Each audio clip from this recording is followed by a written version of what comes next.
Chapter 13. Revealing Revealed. Scaly Tail grinned. Wed my lady Lanu Iasesh. Shall, if one do her this favor, become king of me people. Lily reminded him he had failed to do her bidding, and now surely she would not wed him. When he thought of it, he let out a hiss and said very angrily, "What to do, Asesh? Shall I now?" Lily, who was very smart, said, "If you give me a gift, I shall make you a merman once more." He looked at her and asked, "Is this promise?" She nodded her head. "What do I give as gift?" The fairy Harlow had given her a small bottle, and it was this she took out as she said, "What I wish for is for you to fill this bottle with your blood. It's just a small bottle, and won't take much." Scaly Tail pondered this for a few minutes and said, "It's agreed, says I." As he put forth his hand to shake on it, Lily held her breath. She slowly reached for his hand, but as she did Scaly Tail took a razor, sharp barb from his tail, and for a split second it looked like he was going to strike her. Harlow, who had been watching and waiting, saw this. He was about to jump forward to save her when Lily said quickly, "Don't, it's all right. Let what must be done, be done."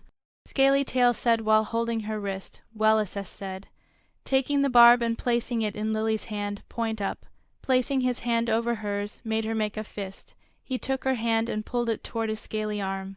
Slowly they slit his wrist till blue blood came dripping out. As the fairy caught the blood, swirls of red blood was mixed with the blue. Harlow put the stopper on the bottle and said, "We must leave. We can't make such an evil creature back into a merman. He would return to the sea bottom and kill his king. But Wasp promise." Scaly Tail hissed loudly, "I will keep my promise."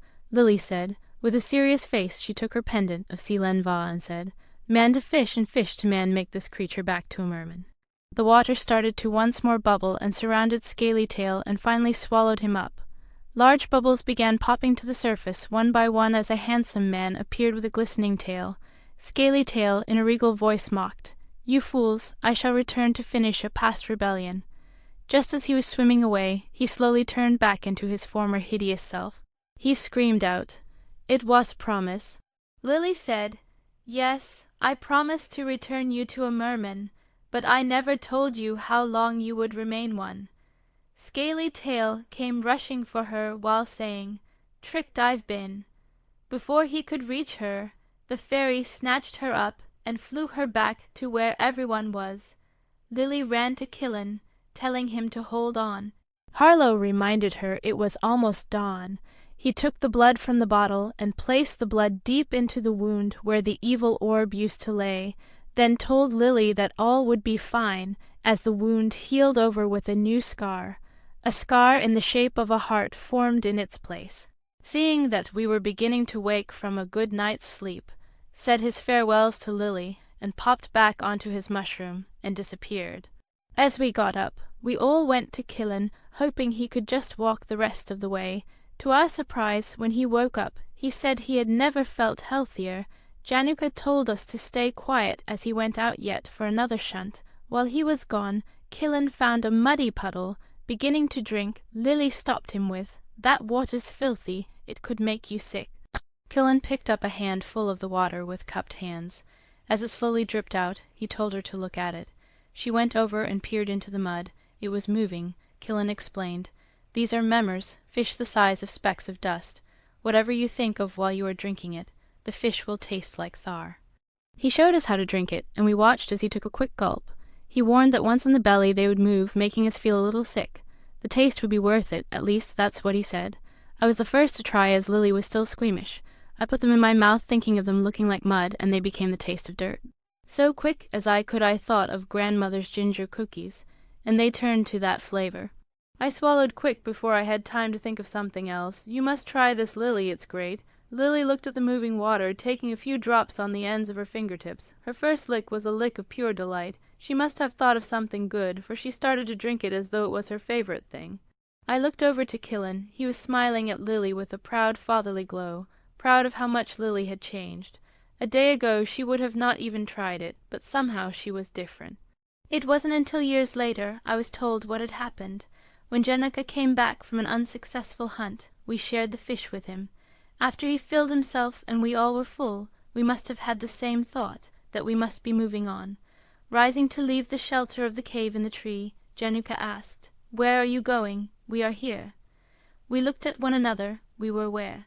We all looked at Januka questioningly.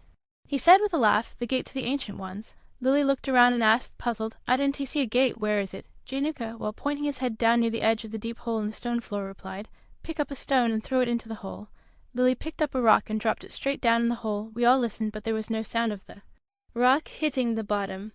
Januka, looking at all of us, said, "There was no sound of it hitting anything, am I right?" Tolo replied, "It seems to be endless. It only seems that way." Januka told us, "Get on to Tolo, Anna," said Januka. Lily got on Killen after making sure he was strong enough to hold her.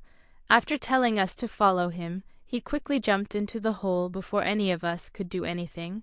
Tolo looked over the edge and listened. After a while he turned to Killen and said, "I will not follow this weevil any longer. We don't know if it is safe for the princesses." I had been thinking this whole time, Januka had not deceived us yet. Why would he start now? So I told Tolo that I wished to continue on with or without him. Tolo looked down the dark hole as he held up the blood pendant. He said, "I have nothing to lose, but I can't lose you, Anna." I said with a smile, "Then I'll hold on extra tight."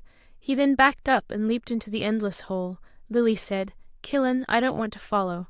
You know we can't stay here." Killen said, while looking at the hole, "Now, Princess, we must go on. I won't let anything happen. I promise you this." With that said, he too jumped into the hole.